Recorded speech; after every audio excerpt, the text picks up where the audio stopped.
Esse aqui é o meu Kobo Clara Color, que como você pode ver aí na imagem, ele é um leitor digital com tela colorida, uma coisa que por muito tempo nós, fissurados em livros digitais, queríamos que acontecessem, tanto para que as ilustrações ficassem mais bonitinhas na página, como para quem gosta de ler quadrinho, por exemplo, em leitor digital, isso atende bastante, né? Ou pelo menos era a ideia. Eu agora tive esse leitor por um pouquinho mais de 6 meses. Eu li de acordo... Cadê? Vou lá catar ele de novo. 165 horas. Tá vendo bem aí? Ah, agora sim. 165 horas. Até menos do que eu esperava, né? Terminei 15 livros de lá pra cá, né? Eu comprei ele em maio, logo antes de voltar pro Brasil. Então, junho... Final de maio, acho que era. Junho, julho, agosto, setembro, outubro, novembro. 6 meses, 15 livros. Ok. Vale a pena ou não? Um leitor digital colorido. Quando eu fiz a primeira análise desse negócio aqui, o Kobo era o único que existia. A Kindle agora já, a Amazon já lançou agora um modelo, também com tela colorida, com a qual eu não experimentei ainda. Depois de 6 meses usando o leitor, eu o recomendo? Vale a pena essa tela aí para você ler quadrinho, por exemplo, que é a pergunta que sempre fazem? Vamos dar uma olhada. Como eu acho que quem me acompanha deve saber, eu sou fanático por leitores digitais. Não foi sempre o caso. No começo, a ideia de comprar um aparelho dedicado, em preto e branco, que atende só uma função, me pareceu um retrocesso ridículo. Eu posso ler livros no meu celular, eu posso ler livros no meu tablet. Existem várias outras maneiras de consumir um material que é literalmente só texto. Para que um outro aparelho só para isso? Mas existe um bom propósito para isso. Quando você compra um aparelho como esse, você acaba se dedicando muito mais à leitura sem distrações, porque não tem notificação, não tem rede social, não tem um joguinho chamando a tua atenção, né? Não tem mais nada, é só realmente a leitura. Além disso, a leitura auxiliada por várias métricas de uso, de quanto tempo você está lendo, quantos capítulos você já leu, quantos livros você finalizou, quanto tempo total você tem de leitura. A primeira coisa que eu devo apontar é que a qualidade de construção dessa capinha, que eu gostei bastante, eu gostei muito dessa cor bem nítida, bem forte laranja. Eu percebi, quando eu vi isso aqui na prateleira da loja, que todas as minhas coisas são protegidas, ou são pretas já, ou são protegidas por cases pretos, como essa capinha, esse casezinho aqui do microfone que eu estou usando para gravar, a capinha desse celular aqui, né, a capinha do meu iPad, meu computador, esse teclado, tudo preto. E aí eu gostei bastante da cor. Infelizmente, eu não gostei tanto assim da qualidade da construção. Em um mês de uso, ele já está muito mais detonado do que eu esperava, sinceramente, para algo com esse preço. Não foi tão caro assim, e talvez por isso eles usaram materiais mais baratos. Isso me decepcionou um pouco. Ao contrário de algo de couro, por exemplo, em que esses pequenos danos vão dando uma personalidade para o negócio, isso aqui só parece vagabundo, então isso me decepcionou um pouco. Mas sobre o aparelho em si. Como eu falei na minha primeira análise, é perceptível para alguém que tem tanta experiência com leitores digitais que a tela é um pouco diferente. Ela é muito difícil de escrever, honestamente. Eu falei no meu vídeo, não sei se foi no vídeo em inglês ou no vídeo em português, que alguém que não seja um leitor muito frequente, um leitor muito exigente, talvez lhe falte até o vocabulário para descrever o que você está vendo aqui. Eu percebo que ele é um pouquinho granulado, muito sutil. Realmente, você tem que estar procurando para perceber isso. Se você fica, como eu fiquei nas primeiras 2 semanas, alternando frequentemente entre os dois aparelhos, fica muito evidente. Eu tive que me forçar a parar de fazer isso, porque estava dando desgosto, estava dando, para usar um termo em inglês, o buyer's remorse. Buyer's remorse, ou remorso do comprador, é exatamente o que parece significar. Quando você começa a se arrepender de ter comprado alguma coisa. Se você comete o erro, como eu já fiz, de ler resenha de algo depois de comprá-lo, esse aqui é o seu lembrete para parar de fazer isso, porque você está só criando angústia para si próprio. Então, eu gostei bastante da experiência. Eu vou te falar que ter a cor nesse negócio adiciona bastante para mim pessoalmente. Eu sentia que aquelas capas tudo em preto e branco, todos os leitores que eu já tive, faltava um pouco de personalidade, perdia muito da estética, sabe? É uma coisa boba, eu sei. Eu reconheço que isso aqui não é uma prioridade para ninguém. E nem para mim eu diria que é uma prioridade. Mas eu quero dizer que eu gosto de ver isso, eu gosto de abrir aqui e ver livros que são bem visualmente distintos uns dos outros. Talvez seja uma coisa muito particular minha. Quem é meu aluno da minha mentoria de inglês sabe que as minhas anotações, eu vou mostrar aqui brevemente para você ter uma noção do que eu estou dizendo. E ajuda talvez a perceber porque que isso é um fator muito mais relevante para mim do que para muitas outras pessoas. As minhas anotações, elas tipicamente são assim, ó. Elas são todas codificadas por cores. Eu não sei se vai estar dando para ver bem aí, mas tem vermelho aqui, que é uma expressão que o aluno usou incorretamente. Em amarelo eu grifo o trecho exato do deslize. Em verde ao lado a correção que eu ofereço. Em preto, palavras novas que o aluno não conhecia.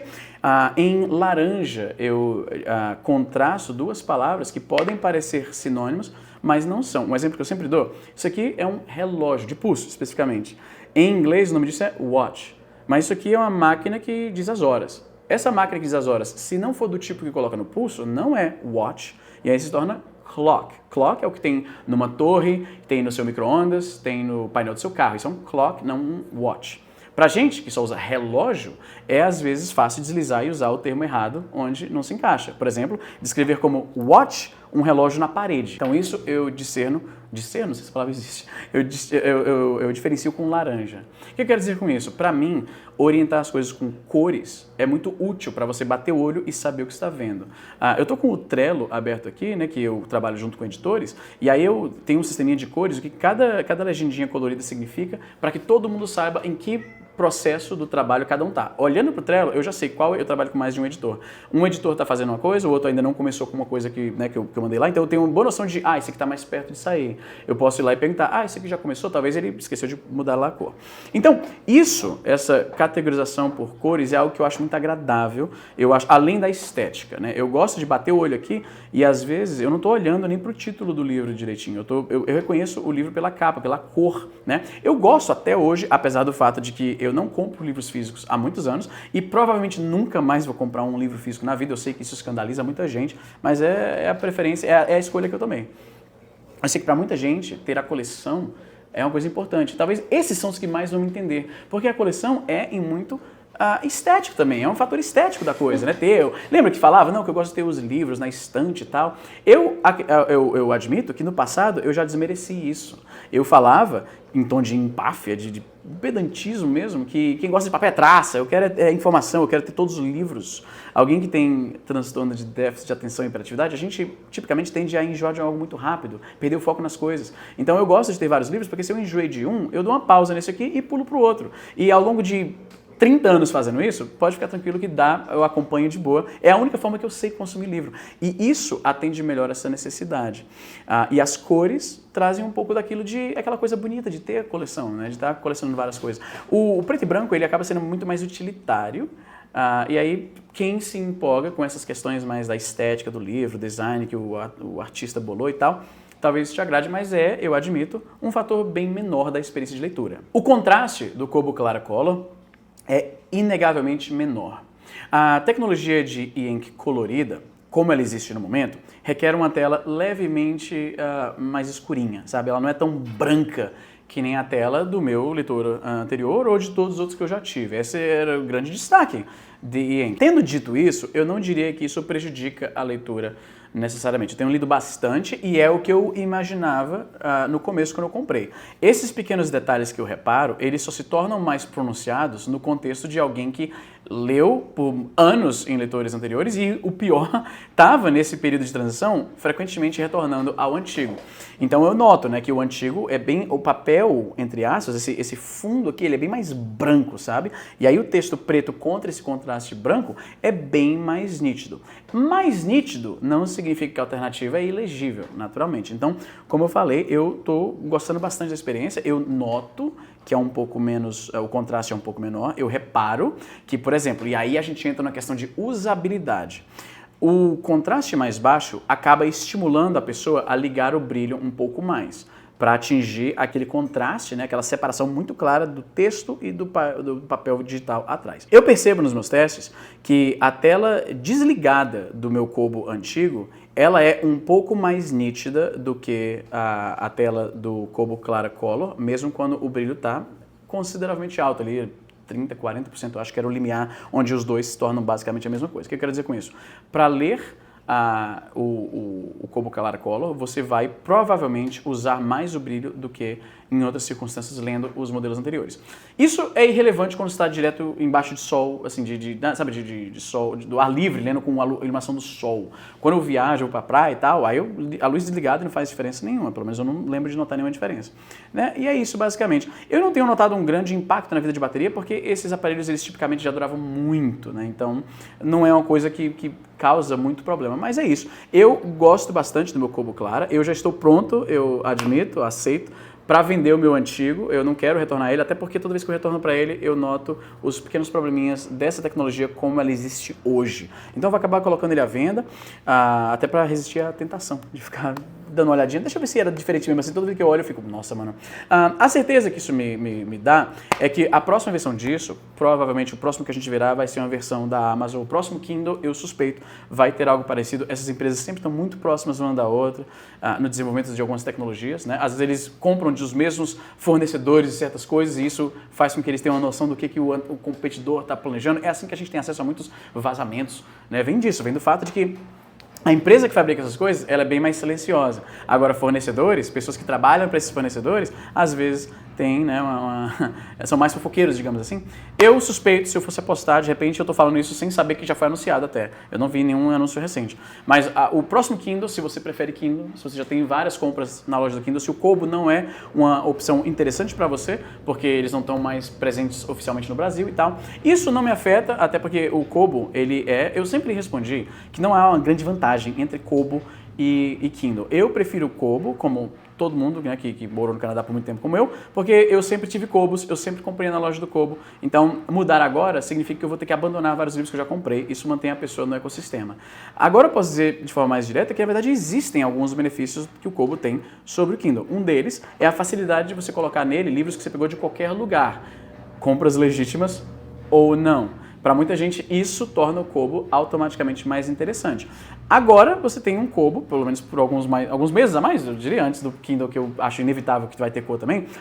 Se você quer algo que traz de volta essa estética de ter os livros bonitinhos e tal, uma coisa que eu nem mencionei, anotações. Lembra que eu falei que eu adoro classificar tudo com cores? O Kobo, claro, você pode fazer anotação colorida.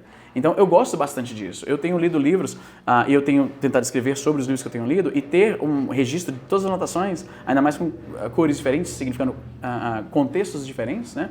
Eu acho muito bom. É isso. Esse é o Kobo Clara Color depois de um mês. Estou muito feliz com a compra. Não me surpreende, e-readers têm, historicamente, um nível alto de satisfação. As pessoas que compram um e-reader e não gostam e sentem que não tem muito uso, eu não sei se eu estou numa bolha, mas me parecem exceção. Eu vejo gente falando que comprou um console, não jogou muito, comprou realidade virtual e não gostou tanto, comprou tablet, que eu adoro, mas não foi, né, não era a praia da pessoa, mas leitor digital parece ter um nível alto de satisfação. Então não é surpresa que eu gostei demais desse Kobo. Eu não sei quantos eu já tive ao longo do meu uso desse tipo de aparelho.